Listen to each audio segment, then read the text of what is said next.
What's up, everybody? Welcome to episode 4 on building a Moto clothing company when I know nothing about clothing manufacturing. So what is our update this week?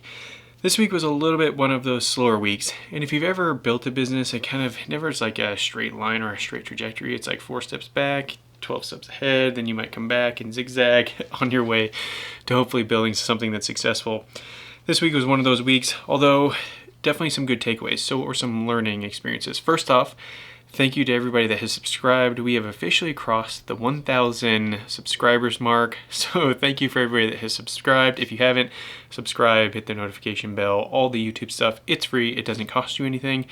And in fact, now the channel is officially monetized, which means I might be able to make like 15 or 20 bucks a month on the videos, which might help help producing these products. So, and actually probably maybe only $10, because by the time the government taxes it and gets theirs, like we're gonna have like half that.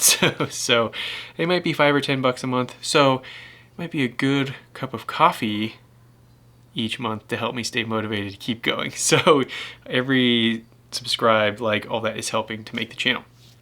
So what are some learning takeaways this week from building a clothing brand? The first thing is it's all about people. If you watched my last video about the hog rally that I talked about, for me it is always about people, helping people, bringing people together. That's probably what the most important thing that I've ever learned. When I was younger, I spent a lot of time at a Buddhist monastery in the Denver area, and our teacher there, she was a nun, I guess.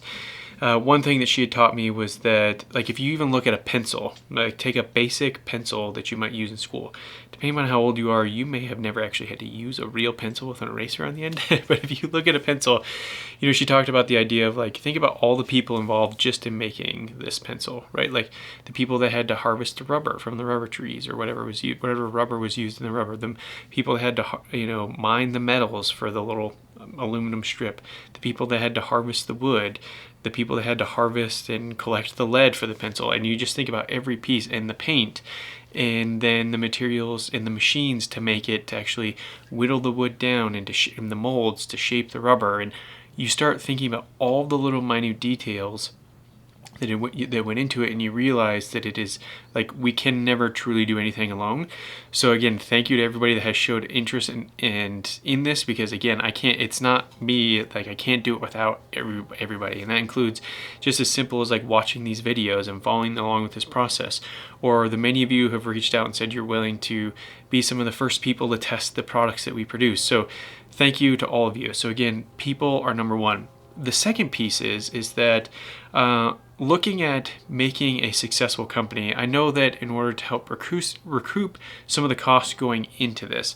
So I think right now, just in labor, website design, logo design, everything to this point, which has been I've only done about a month's worth of videos, but I probably have about 3 months worth of work into it so far, because I didn't decide to start doing the videos until later on. So I have about $2,500 into the whole project so far. So not a lot of money. To some people, it's a lot of money. So I shouldn't say that. I mean, it is a decent amount of money, but right now I've invested about $2,500 into the project thus far. And so to help recoup some of those costs, I have to get items that I can increase the overall ticket value in the sale. And so I was looking at, I mentioned in my last video that I have some like just fun t-shirt design ideas that I think kind of embrace the whole coffee and adventure bike community. And so those things help kind of increase that overall ticket value per price, right? The dollar amount per ticket, right? So bring up your overall transactions.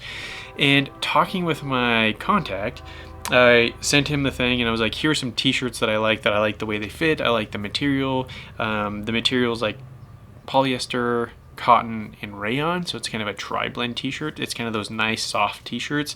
The example I was using was like an plain American Apparel t-shirt.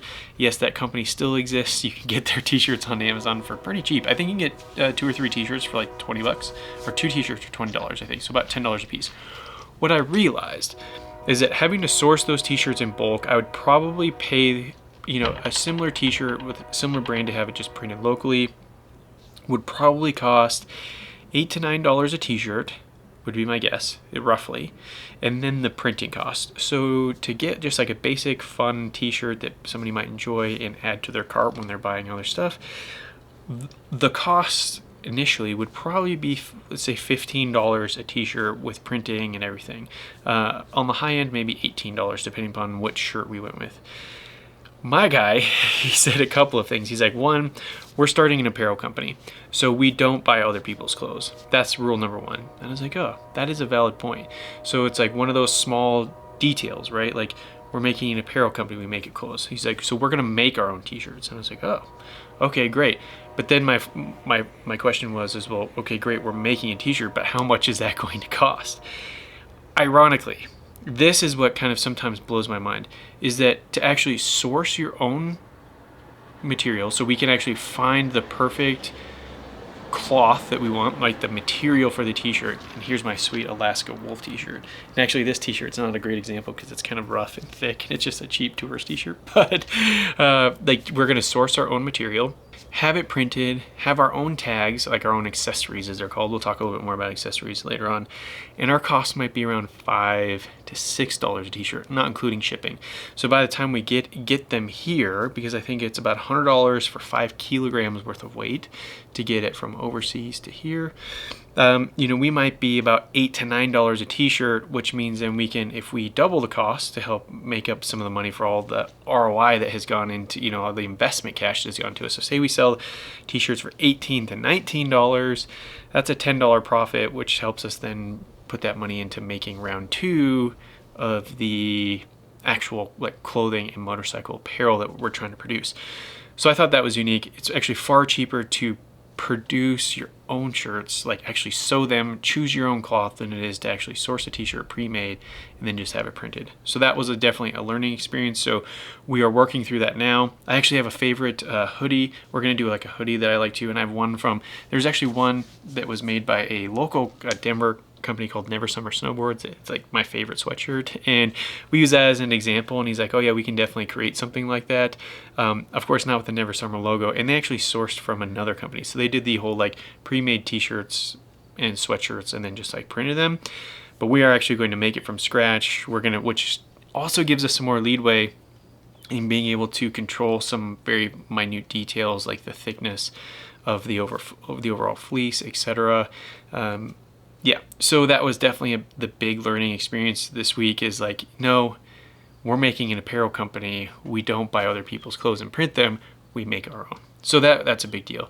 On that, I think we also talked a lot about the accessories. So like the tags, the placement of the tags. I learned a lot about how, especially when you're working with a manufacturer that's in another country, you deal with different cultural customs and norms. I'm used to that in some regard because I do work with a development team that's in India, and then also like another developer that's in Poland. And so you start to pick up on different social cues. And like one struggle that we deal with the team in India is that, culturally speaking, if we are presenting them with a problem, they generally always say that they understand it and they're going to get the problem corrected. But to follow up and ask questions, culturally speaking, we learned that we've learned throughout this process, is like sometimes it can make them feel culturally saying that you're not competent enough to handle the job. So a lot of times they don't ask clarifying questions. Where here in America, it's like we ask clarifying questions to get to the details so we can understand and make sure we can accomplish the problem and solve the problem for you that we're trying to do. So this was like a learning experience on both sides of like, no, ask us questions. We're not going to think less of you because we appreciate that, and we're not, like, don't feel bad about asking it. Like, you can ask us all the questions. Maybe with your Indian customers, don't ask clarifying questions because that may belittle the relationship. So that was like an interesting. So there are these things that we're also because where my guy is located is also close to India, and so some similar cultural norms, a little bit different, but similar. And, he talks a lot about this idea of, for them, the more things that we can have in place that make us appear to be like a big, legit apparel company, the more likely these manufacturers are going to be willing to work with us in a smaller run. So we can start small, right? Because we need to just get our MVP built. And so we really started working on like product ID numbers, like specific codes. We started working on like really lining out all the details. I had to like take some of my favorite garments for motorcycle apparel that I like currently, that I like the sizing of, and we had to measure them and photograph them and then match them to like the garment measurers. I think I mentioned the garment guy who like his whole life is just dedicated to measuring garments. And so providing these small details makes us appear far more professional and ready to go, so that the companies trust us. So it's like the small details. I guess the best analogy I can think of when he was explaining this process and why some of these things are important, like when we look at the tags that we're going to place in the garment. Right now, the high-end brands are doing like kind of a main tag, the hang tag, and then another like tagline tag underneath. So just by us adding this third tag or this secondary tag underneath in the collar, so it's like hang tag, the primary tag, and this third tag, makes us appear more high-end and more legit. And so he's like, by adding this tag, whether it's our tagline or whatever, this is what all the big kind of high-end brands are doing, so we should do the same thing. And also he mentioned doing like a QR code tag inside the jacket with like care instructions and some other information. And so these little details make us stand out and make us look like the bigger brands and make it easier for us to then approach these brands that we're getting samples from to want to work with us. So that was the kind of the big learning experience. So we worked through all those small details. So I hope that wasn't too bland and boring. We are still waiting for the initial samples to be made. So the samples that we're getting are not like samples of the things that I wanted to produce and like my overall vision and goal.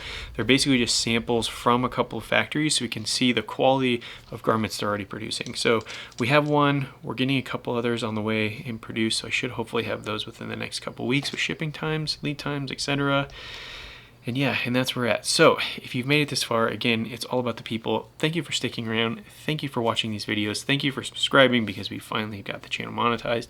And if you don't want to subscribe at this point, it doesn't really matter, because it's all about the views that really actually help the channel grow. So we can make our $5 cup of coffee to help me stay motivated to keep building this, because I still have another business to run and I'm trying to do this. But I feel incredibly grateful. Thank you to all of you. Leave your nasty comments below. Why is this a terrible idea? Why do you hate these videos? Why do you think this company is going to fail? Until next time, stay safe out there.